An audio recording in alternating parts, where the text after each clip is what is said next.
নমস্কার, আমি প্রতিমা। আজ আপনাদের নিয়ে এসেছি পশ্চিম মেদিনীপুর জেলার এক অন্যতম ঐতিহাসিক ও আধ্যাত্মিক স্থান কর্ণগড়ে। শহরের কোলাহল থেকে দূরে, চারপাশের মেঠো পথ আর সবুজে ঘেরা এই শান্ত পরিবেশ যে কারো মন এক মুহূর্তে ভালো করে দেবে। তার আগে বলে দিই আপনারা কিভাবে এখানে আসতে পারবেন। মেদিনীপুর স্টেশনে নেমে খুব সহজেই অটো, টোটো বা ক্যাব বুক করে মাত্র 10 থেকে 12 কিলোমিটার পথ পেরিয়ে এলেই এখানে আপনারা পৌঁছে যাবেন। এই যে এখন আমরা মন্দিরের ভিতরে রয়েছি, আর মন্দিরের বাইরের ভিউটা ঠিক এমনটা। আর এটা হলো মন্দিরের গেট, যেটা ভিতরে ঢোকার।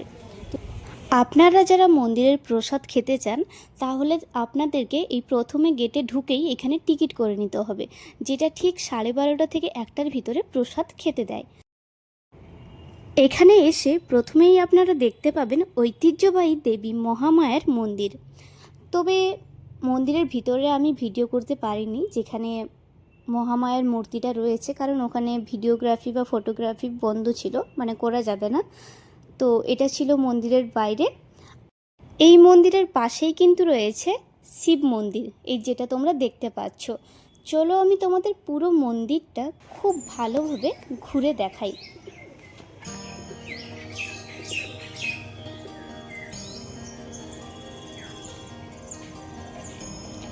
কথিত আছে রাজা অসম সিংহ ও পরবর্তীতে মেদিনীপুরের বীর রানী শিরোমণি এই জাগ্রত দেবীর নিত্য পুজো ও রক্ষণাবেক্ষণ করতেন।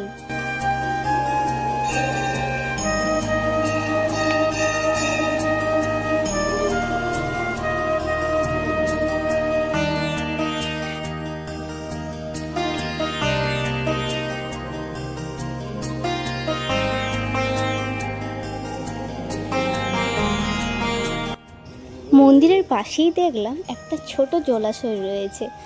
জলটা তো নোংরা হয়ে গেছিলো, কিন্তু তাতে অনেক মাছ ছিল, দেখতে বেশ ভালো লাগছিল।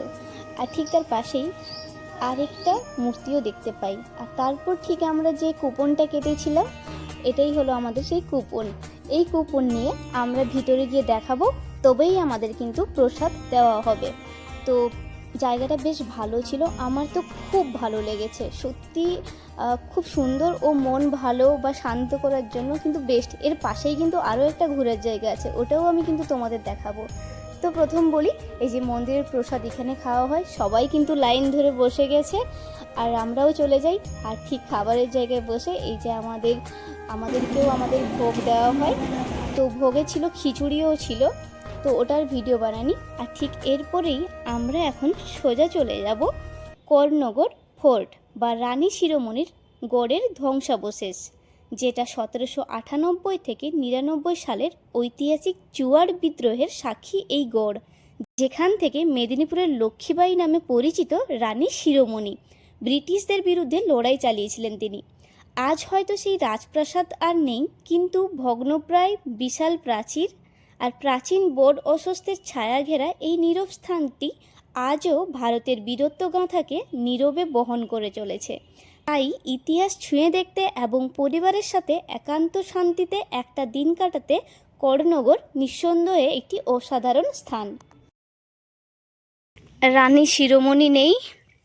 ও ও আবে আস্তে, তুই চুপ কর। রানী শিরোমণি নেই, তাই শিরোমণির জায়গায় এই যে লাভ বার্ডরা এইসব করছে। দেখে নিয়েছো তোমরা?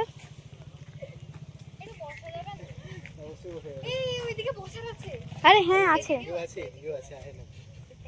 ঠিক আছে। তো তোমরা দেখতে পেয়েছো?